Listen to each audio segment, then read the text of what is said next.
Bagaimana apa yang harus ditiru dari Gus Dur? Saudara, ketika Gus Dur itu tampil memimpin menjadi Presiden Republik Indonesia, dia sedang menghadapi tantangan besar, yaitu merebaknya korupsi, suap menyuap, dan sebagainya di Indonesia. Dan biasanya orang kalau punya jabatan penting itu menerima suapnya banyak, terutama kalau presiden, menteri, keluarga presiden itu biasanya menjadi penyalur, menjadi perantara orang mau bertemu dengan presiden lalu dapat uang sekian. Nah, itu yang terjadi situasi Indonesia ketika itu.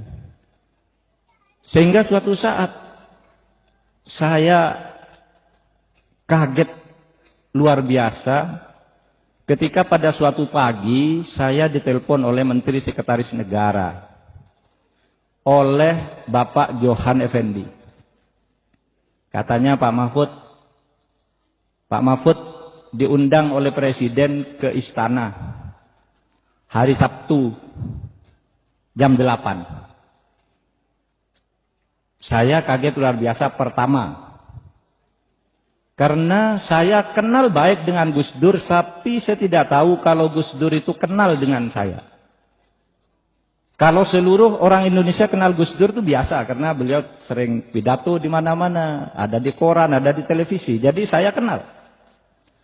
Tapi saya sungguh tidak tahu Gus Dur itu kenal saya, karena pada saat itu saya sudah 16 tahun tidak bertemu Gus Dur, dan ketika bertemu 16 tahun sebelumnya itu, saudara, saya hanya bertemu di dalam acara-acara seminar.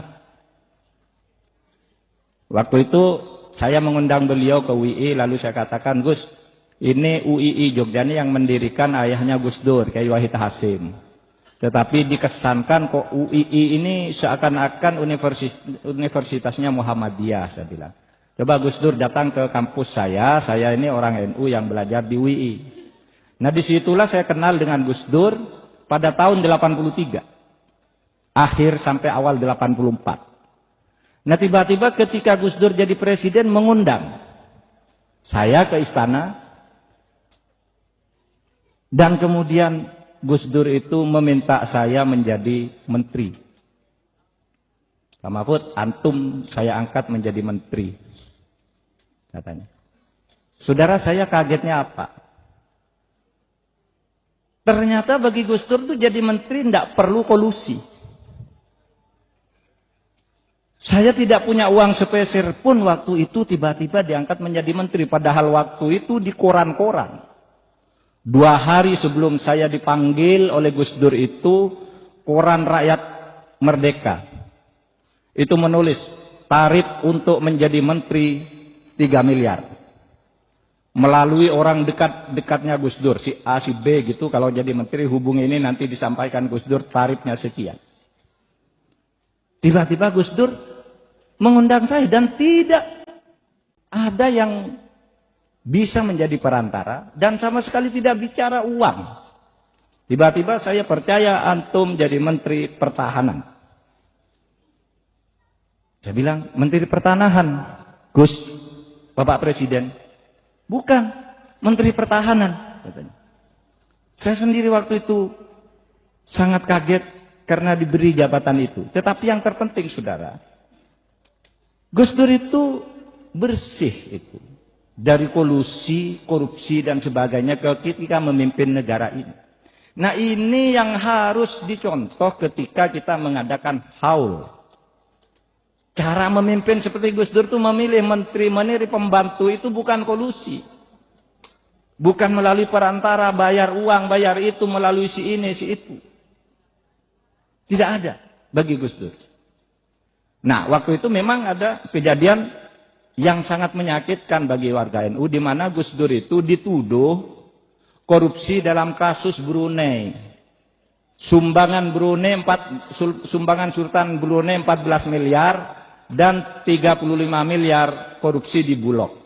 Jadi ceritanya begini, karena ini penting, masih banyak orang yang salah sangka seakan-akan Gus Dur itu terlibat dalam kasus itu. Jadi ceritanya begini, suatu saat wakil ketua Bulog, wakil ketua Bulog, namanya Sapuan, itu minta menghadap Gus Dur.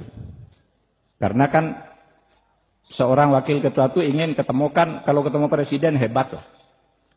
Lalu diantarkanlah oleh teman Gus Dur namanya Suwondo. Teman Gus Dur ini sebenarnya ya teman-teman ya orang biasa saja yang kalau datang ke Gus Dur disuruh mijiti, tukang pijitnya Gus Dur ini. Karena Gus Dur itu meskipun presiden terbuka nerima siapa saja, ketika seorang tukang pijitnya ingin menghadap oleh Gus Dur dipanggil, masuk, ini kan teman saya gitu. Kan beda dengan presiden lain. Kalau Gus Dur itu, kalau presiden lain itu siapa dulu tamunya. Kalau orang cuma orang-orang sembarangan tidak diterima. Tapi kalau Gus Dur siapa itu? Suruh masuk. Masuklah bersama si Sapuan. Lalu terjadilah cerita, pada waktu itu negara perlu dana banyak. Jadi kita harus bekerja keras, berhemat, kata Gus Dur. Nah tiba-tiba beberapa hari kemudian ada berita bahwa Sapuan ini mengeluarkan dana untuk Gus Dur 35 miliar. Diserahkan kepada siapa? Diserahkan kepada Suwondo. Gus Dur ini tidak tahu menahu bahwa ada fotonya Suwondo dan Sapuan dengan Gus Dur. Iya, karena dia ke istana. Tetapi sesudah pergi dari istana itu, Suwondo itu main sendiri dengan Sapuan itu. Suwondo mengatakan bahwa Gus Dur perlu uang sekian, lalu dikeluarkan oleh Sapuan itu. Dan diambil sendiri. Gus Dur yang dituduh. Sampai akhirnya timbul pansus memorandum yang menjatuhkan Gus Dur sebagai presiden. Maunya menjatuhkan Gus Dur sebagai presiden. Padahal sesudah diperiksa dari berbagai segi, Gus Dur itu bersih. Makanya sesudah diadili, Suwondonya dihukum, Sapuannya dihukum, Gus Durnya sudah diperiksa oleh Jaksa Agung. Waktu itu saya ikut dalam proses pemeriksaan itu. Bersih, tidak ada bukti sama sekali keterlibatan itu. Dan di pengadilan juga Sapuan mengatakan hanya menyerahkan ke Suwondo. Suwondo juga mengatakan tidak pernah menyampaikan ke Gus Dur. Tetapi Gus Dur di dalam memorandum itu disebut patut diduga turut terlibat sehingga diberi memorandum. Itu kesalahan hukumnya. Karena menurut hukum seorang presiden itu hanya kalau benar-benar terlibat itu baru diberi memorandum. Gus Dur itu tidak terlibat, hanya patut diduga karena temannya Suwondo dan ada fotonya, lalu dikatakan patut terlibat dan diberi memorandum 1, memorandum 2. Pembelaannya tidak diterima oleh para pemain politik yang tidak berdaya bermain politik kotor di lingkungan istana, di Senayan dan sebagainya. Yang kasus Brunei Darussalam. Brunei Darussalam itu jadi begini ceritanya. Sultan Brunei itu mengirim uang kepada Gus Dur melalui Aryo Wowor sebagai zakat keluarga kerajaan. Oleh Gus Dur, uang itu kemudian diperintahkan diserahkan ke Yayasan Aswaja di Aceh. Afdol Yasin namanya yang menerima, ketua Yayasan Aswaja itu sebagai orang NU di sana. Disuruh untuk menyelesaikan gam-gam yang mau melawan pemerintah itu. Nah lalu ini disalahkan lagi oleh DPR. Kok tidak dilaporkan ke negara? Lah itu kan bukan antar negara. Negara tidak pernah kirim surat secara resmi kepala negara apakah menteri ke Sultan Brunei, tapi dia membagi zakatnya karena tahu bahwa di Indonesia sedang terjadi kesulitan ekonomi dan tahu bahwa presiden itu seorang ulama, dikirimkan ke Gus Dur dana itu. Lagi-lagi disalahkan sampai akhirnya Gus Dur dijatuhi memorandum 2. Tetapi sebelum proses penjatuhan Gus Dur itu terjadi, terjadi peristiwa lain di mana Gus Dur dijatuhkan lebih cepat karena alasan lain, bukan karena soal dana Bulog dan bukan karena soal dana dari Brunei. Nah, saudara, saya ingin mengatakan di sini, sebagai pemimpin, Gus Dur dalam kesaksiannya itu sangat bersih dari hal-hal seperti itu. Itu sebabnya karena dia sangat bersih dimusuhi oleh orang-orang yang tidak bersih. Difitnah habis-habisan sampai dia harus keluar. Harus jatuh sebelum masa jabatannya berakhir. Nah, ini ke depan kita harus mencontoh bagaimana cara. Gus Dur itu, saudara, kalau mau waktu itu tidak jatuh sebagai presiden, itu gampang saja. Kalau Gus Dur mau kedudukannya sebagai presiden itu bertahan pada waktu itu, asal mau berkompromi dengan kedoliman, berkompromi melanggar konstitusi, Gus Dur bisa. Karena waktu itu saya juru lobbynya. Dengan kekuatan politik lain itu saya bicara. Lalu partai itu bilang, udahlah, Gus Dur itu tidak akan dijatuhkan asal menteri ini kasihkan ini, menteri ini kasihkan ini, menteri ini kasihkan, dan macam-macam. Tetapi ketika sampaikan pada Gus Dur mengatakan, saya tidak mau melanggar konstitusi. Saya lebih baik jatuh dari presiden daripada saya melanggar konstitusi dengan didikte oleh partai-partai untuk menentukan menteri. Padahal menteri itu adalah urusan presiden, hak prerogatif presiden. Nah saudara, itu sikap Gus Dur. Sehingga tepat kalau kita mengaitkan Gus Dur dengan solawat-solawat. Gus Dur itu sebagai pemimpin sama dengan yang digambarkan oleh Barzenji itu, yang mengatakan anta syamsun, itu dikatakan kepada Nabi Muhammad, bukan kepada Gus Dur. Tapi ini kira-kira ini yang ditiru oleh Gus Dur. Anta syamsun, anta badrun, anta nurun fauqa nur, anta ikthiru wa ghali, anta misbahus sudur. Wahai Nabi, engkau adalah matahari, engkau adalah bulan yang lembut, matahari yang tegas. Itu sifat Gus Dur. Kalau memimpin itu prinsipnya tegas, tapi sikapnya terhadap rakyat, terhadap orang-orang biasa itu ya baik-baik saja, lembut, mengayomi, tidak sementang-mentang, tidak jaim. Kalau kata istilah sekarang itu jaga image. Tidak. Ya. Itu yang dilakukan oleh Gus Dur. Sehingga pantas. Kalau ciri kepemimpinan Nabi itu anta syamsun. Engkau adalah matahari. Matahari itu konsisten, tegas, menerangi, jelas arahnya ke sana.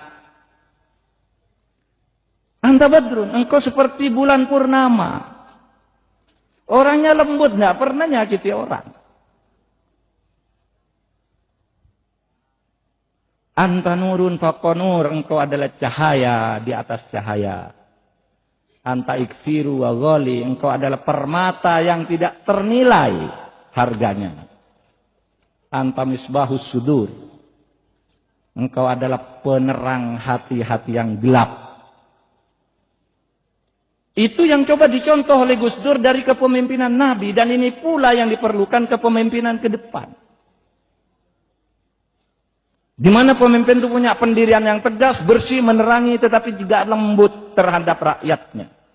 Itulah yang dikatakan di dalam Al-Quran, walladzina ma'ahu asyidda 'alal kuffar, tegas, konsisten, tegakkan hukum, tegakkan aturan. Ruhama'u bainahum, badrun, lembut. Sehingga ketika Gus Dur meninggal ya kayak gini.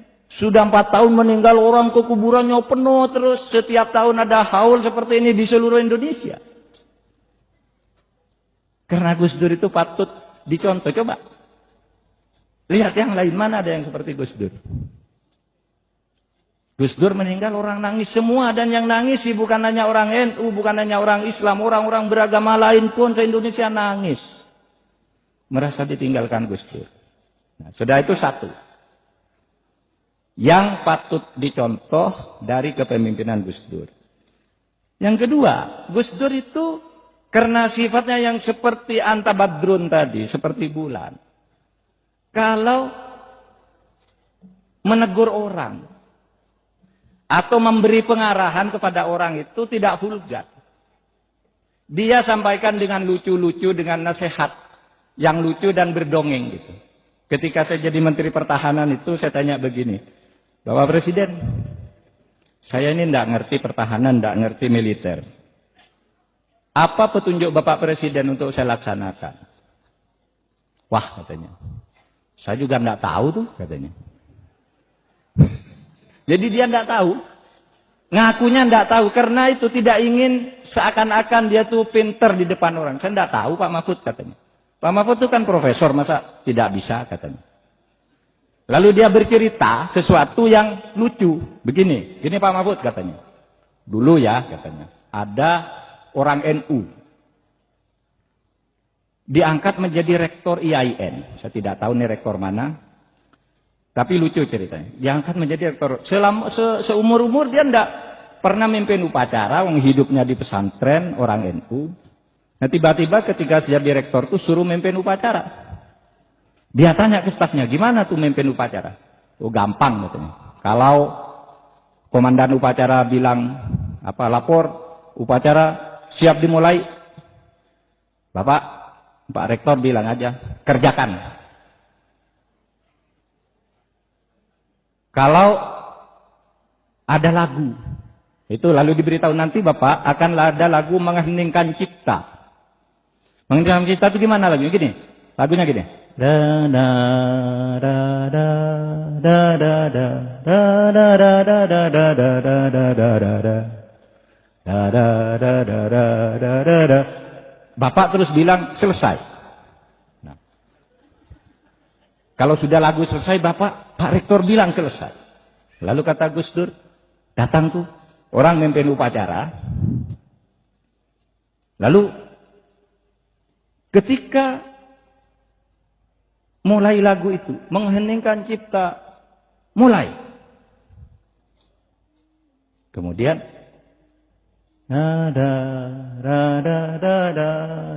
selesai katanya. Ternyata lagunya tuh belum selesai, rektornya bilang selesai. Tiba-tiba lagunya bersambung lagi. Mulai lagi. Jadi mengeningkan cipta 2 kali. Apa yang ingin dikatakan Gus Dur di situ? Yang ingin dikatakan Gus Dur di situ, kalau kamu mendengar sesuatu, dengarkan dulu baik-baik. Jangan buru-buru baru bersikap. Coba, kan tidak bisa. Pak Mahfud seorang profesor dinasihati, Pak Mahfud jangan buru-buru loh. Ndain aja, dia cerita aja ada orang NU seperti itu tuh katanya. Gimana? Ceritanya Gus, ketika laporan. Kita kan laporan. Komandan upacara siap dilaksanakan. Lalu kiai itu semula bilang begini, monggo nak, monggo mulai kan. Itu Pak Kiai. Tadi kan diberitahu, kerjakan. Lalu lapor lagi.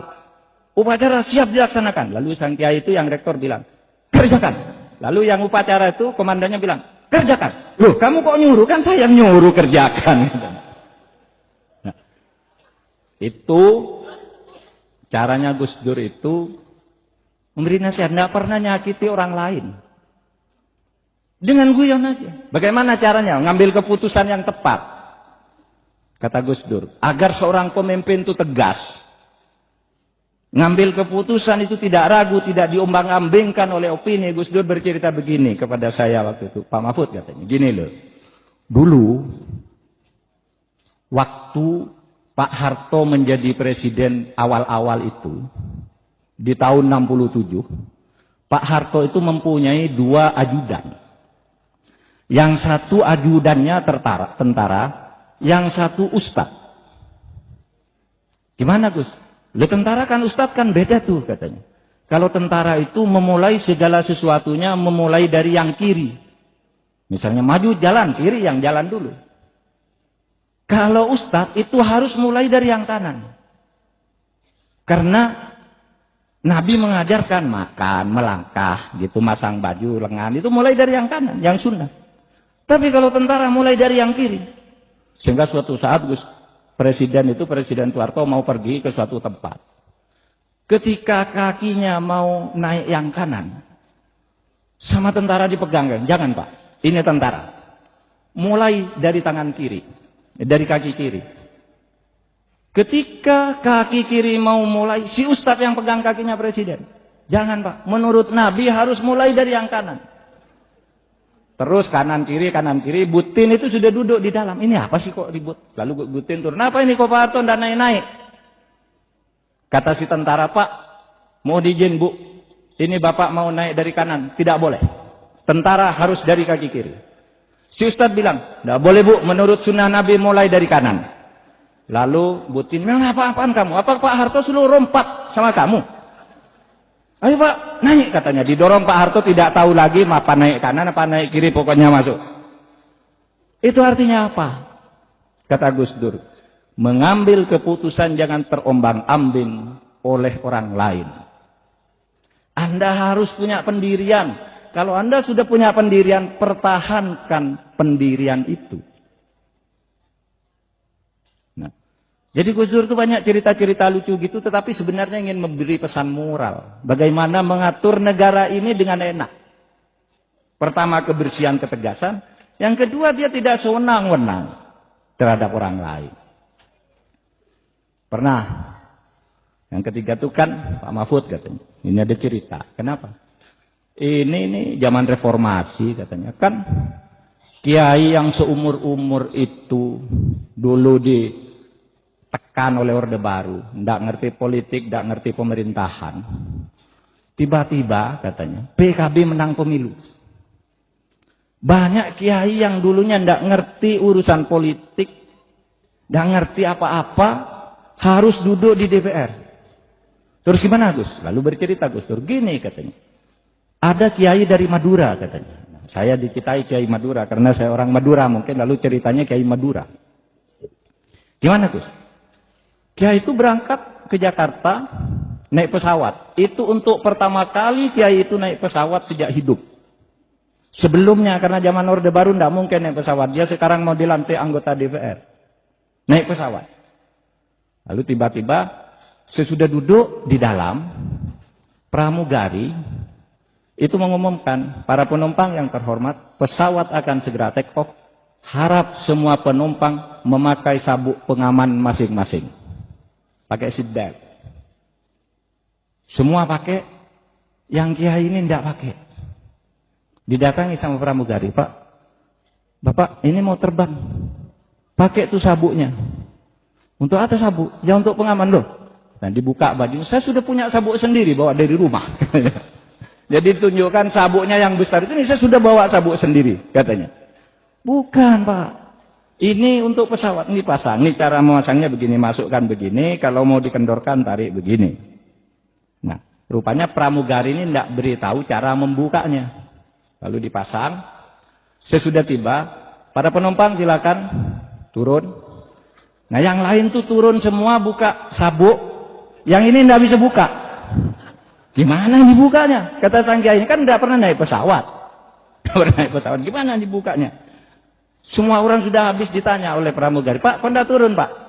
Dia malu kan mau bilang tidak bisa buka pesawat, tetapi dia tadi diberitahu cara mengendorkan saja. Maka dikendorkan, sabuk pesawat itu dikendorkan, lalu dia keluar dari sini.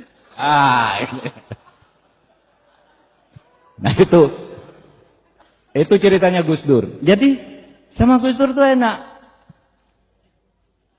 Programnya serius, itu jelas arahnya, tetapi dengan cara enteng, tidak membebani orang, dengan cara bergurau. Ini kan harus diingat juga nih, ada caleg DPR RI dari sini, Fathan Subhi. Nanti kalau naik pesawat ke Jakarta jangan gitu Pak Fathan ya. Ini caleg dari PKB, kemudian ada Ida Nur Saadah juga caleg. Kalau dari Demak ke Semarang kan tidak usah naik pesawat. Tetapi nanti pesawatnya dari Semarang ke Jakarta atau kemana. Apa? Itu artinya harus membekali diri dengan soal-soal kecil sekalipun sebelum Anda melakukan sesuatu. Itu pesannya Gus Dur di dalam kepemimpinan itu. Nah, saudara, saya pendek saja. Yang paling berkesan bagi saya, saudara, ketika Gus Dur itu akan jatuh sebagai presiden, lalu kami ini teman-teman dekatnya bersepakat, ya bersepakat. Saya, Khofifah, Alwi Shihab, Muhaimin Iskandar, kemudian Yeni Wahid, itu bersepakat. Ini Gus Dur ini suka menerima masukan-masukan tidak benar habis sholat subuh. Jadi hari sholat subuh itu dia banyak sekali tamu yang tidak jelas, memberi informasi, lalu kadang-kala memberi komentar terlalu cepat. Oleh sebab itu kami berlima itu diberi tugas gantian. Oh, satu Pak Zarkasih Nur, ada 6. Mantan Menteri Koperasi itu. Yang sama-sama orang NU lah semua. Pokoknya hari ini Pak Mahfud, hari ini Pak Alwi, hari ini Yeni, hari ini Khofifah. Gantian lah. Agar Gus Dur itu tidak didekati oleh sumber informasi yang salah. Nah saudara, saya menjadi tahu setiap pagi Gus Dur itu telepon-teleponan dengan kiai-kiai, dengan Kiai Abdullah Fakih, dengan Kiai Fuad Hasim. Pokoknya berdiskusi-diskusi gitu. Jadi hubungannya dengan kiai itu lancar. Gitu. Tetapi juga Gus Dur itu di istana itu ramai dengan sholawat kayak gini. Cucunya melahirkan sholawat. Subuh-subuh itu kalau sedang berdendang sendiri dia baca sholawat-sholawat kayak gini tadi, kayak yang dibacakan tadi. Bahkan di mobil pun beliau baca sholawat. Sampai saya berdiskusi dengan Gus Dur tentang sholawat itu. Pak Mahfud katanya, tahu enggak? Itu sholawat itu. Itu sholawat itu untuk membangun semangat. Untuk membangun semangat juang seperti yang dilakukan oleh Nabi. Oleh sebab itu perbanyaklah baca sholawat. Karena sholawat itu mengingatkan Anda kepada Nabi. Dan Allah juga akan memberi sentuhan-sentuhan agar Anda selamat. Bacalah sholawat yang banyak. Nah itu maka Gus Dur itu suka baca sholawat. Saya punya rekaman sholawat dengan Gus Dur. Karena pada waktu itu Gus Dur sholawatnya mau didengarkan gitu. Lalu Gus Dur bilang, saya tidak biasa rekaman pakai musik, kata Gus Dur. Lalu, ya Pak Mahfud ikut nyanyi. Nanti kalau Pak Mahfud bisa saya akan coba. Akhirnya saya rekaman duluan. Yang saya pakai Ya Sayyidi itu. Kan gampang itu. Ya Sayyidi ya Rasulullah ya man lahul jah indallah innal musiina qad ja'u Dambi ya astaghfirunallah. Loh kalau cuma gitu saya bisa, kata Gus Dur. Nah, iya nyanyi Gus. Lalu Gus Dur pakai lagu Sholawat Badar. Apa nih Sholawat Badar? Nah, saya ceritakan dulu sebelum itu. Saudara, sholawat itu memang sudah menjadi cara orang mengekspresikan kecintaan kepada Nabi untuk mengikuti langkah beliau.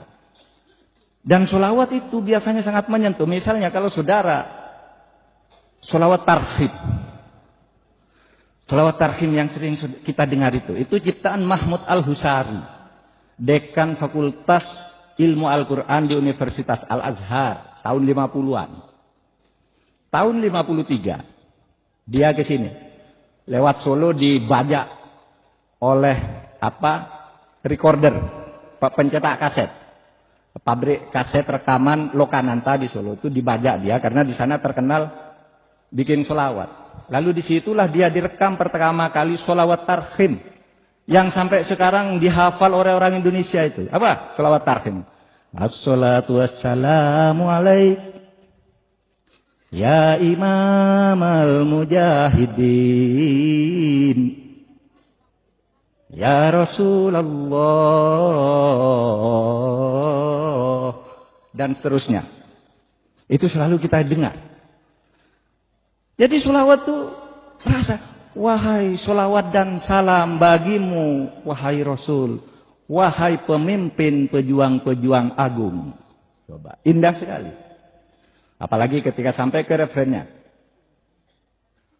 Wa taqaddamta bis sholati fa sholla kullu man fis sama wa antal imam. Muhammad, ketika engkau mi'raj, kamu memulai sholat, wa taqaddamta bis sholat fa sholla kullu man fis sama. Seluruh penghuni langit dan bumi alam semesta ikut bersolat. Fasolla kullu man fis sama wa antal imam, dan alangkah indahnya engkau ternyata menjadi imam dari gerakan alam semesta ini. Itu pujian kecintaan kepada Rasul. Atau saudara tahu sholawat burdah yang tadi juga dibacakan. Sholawat burdah itu adalah karya Al-Busiri. Al-Busiri ini seorang penyair muslim yang lumpuh, kakinya lumpuh. Sehingga setiap hari karena tidak bisa pergi, tiap hari nulis syair dalam bahasa Arab. Dan puji-pujian terhadap Nabi ditulis terus di dalam syairnya itu. Sehingga pada suatu saat beliau bermimpi. Bermimpi bertemu Nabi, ketika sedang nulis Nabi melambai begitu.